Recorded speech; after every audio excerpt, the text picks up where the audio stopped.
తెలంగాణలో రాజకీయం యూరియా చుట్టూ తిరుగుతోంది. యూరియా సరఫరా చేయడంలో ప్రభుత్వం విఫలమైంది అంటూ రేవంత్ సర్కార్పై బీఆర్ఎస్ ఎమ్మెల్యే కల్వకుంట్ల సంజయ్ విమర్శలు గుప్పించారు. దీనిపై స్పందించిన కాంగ్రెస్ నేత జువ్వాడి కృష్ణారావు బీఆర్ఎస్ శ్రేణులపై ఫైర్ అయ్యారు. దమ్ముంటే బీఆర్ఎస్ నేతలు యూరియా సరఫరాపై చర్చకు రావాలి అంటూ సవాల్ విసిరారు.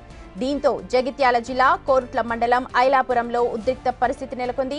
కాంగ్రెస్ నేత జువ్వాడి కృష్ణారావు సవాల్ను స్వీకరించిన బీఆర్ఎస్ నేతలు చర్చకు బయలుదేరి వెళ్లగా బీఆర్ఎస్ కార్యకర్తల్ని పోలీసులు అడ్డుకున్నారు. అయితే బీఆర్ఎస్ కు ధీటుగా కాంగ్రెస్ కార్యకర్తలు కూడా చర్చకు రావడంతో ఒక్కసారిగా అక్కడ ఉద్రిక్త పరిస్థితులు నెలకొన్నాయి. దీంతో పోలీసులు ఇరు వర్గాలను చెదరగొట్టారు. ప్రస్తుతం అవే దృశ్యాలు మీరు బిగ్ టీవీ స్క్రీన్ మీద చూస్తున్నారు.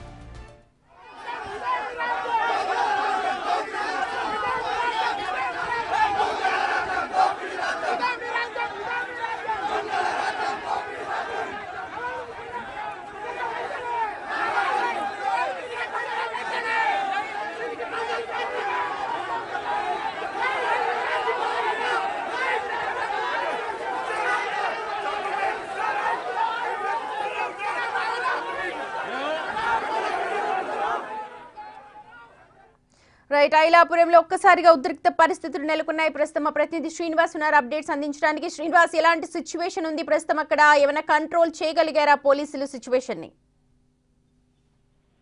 సుమతి, ఇటు జగిత్యాల జిల్లా కొరుట్ల మండలం ఐలాపూర్ లో కాంగ్రెస్ నాయకులకు మరియు బీఆర్ఎస్ నాయకులకు ఇద్దరి మధ్య వాగ్వాదం చోటు చేసుకున్నటువంటి పరిస్థితి కనబడుతుంది. మొత్తం కూడా యూరియా చుట్టూ రాజకీయం నడుస్తున్నటువంటి నేపథ్యం లోపల ఒకవైపు యూరియా కొరత లేదు అని చెప్పి కాంగ్రెస్ ప్రభుత్వం చెప్తుండగా రైతులు యూరియా అందక ఇబ్బందులు పడుతున్నారని చెప్పి బీఆర్ఎస్ ఆరోపిస్తున్నటువంటి నేపథ్యం లోపల దమ్ముంటే చర్చకు రావాలని చెప్పి అయితే ఇటు కోరుట్ల పట్నం లోపల ఇటు కాంగ్రెస్ బీఆర్ఎస్ నాయకులు ఇద్దరు కూడా చర్చకు రావాలని చెప్పి చెప్పడంతో పెద్ద ఎత్తున కూడా బీఆర్ఎస్ కార్యకర్తలు కాంగ్రెస్ కార్యకర్తలు రావడం లేదు. ఈ నేపథ్యం లోపల అక్కడ ఉద్రిక్త వాతావరణాలు చోటు చేసుకున్నటువంటి పరిస్థితి కనబడుతుంది. ఇది వాగ్వాదము చోటు చేసుకొని ఇద్దరు బాహాబాహికి దిగినటువంటి నేపథ్యం లోపల పోలీసులు అయితే అడ్డుకొని ఇటు గందరగోళ పరిస్థితిని చెదరగొట్టినటువంటి పరిస్థితి కనబడుతుంది. అక్కడ ఎవరైతే కొరుట్ల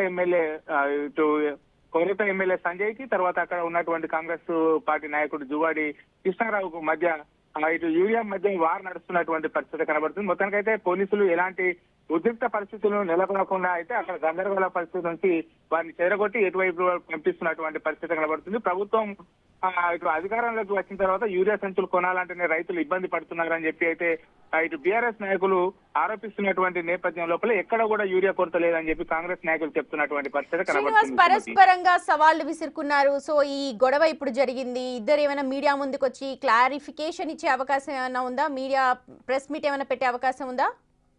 ఇప్పటి వరకు అయితే దీనిపైన మీడియా సమావేశం ఎవరు కూడా నిర్వహించలేదు. కానీ ఇద్దరు యూరియా కొరత లేదు, తర్వాత యూరియా కొరత ఉన్నది అని చెప్పి ఇద్దరు బీఆర్ఎస్ కాంగ్రెస్ నాయకులు ఆరోపణలు చేస్తున్నటువంటి నేపథ్యం లోపల చర్చకు రావాలని పిలవడంతోనే పెద్ద ఎత్తున కూడా ఇటు ఇరు పార్టీల వర్గాల కార్యకర్తలు రావడం పోతేనే ఈ వాగ్వాదం చోటు చేసుకున్నటువంటి పరిస్థితి కనబడుతుంది. తర్వాత పోలీసులు అరెస్ట్ చేసి తీసుకువెళ్లడంతో అయితే ఎలాంటి ఇటు ప్రెస్ మీట్ కానీ తర్వాత మీడియా సమావేశం కానీ నిర్వహించలేదు. Sumathi. Right Srinivas, thank you.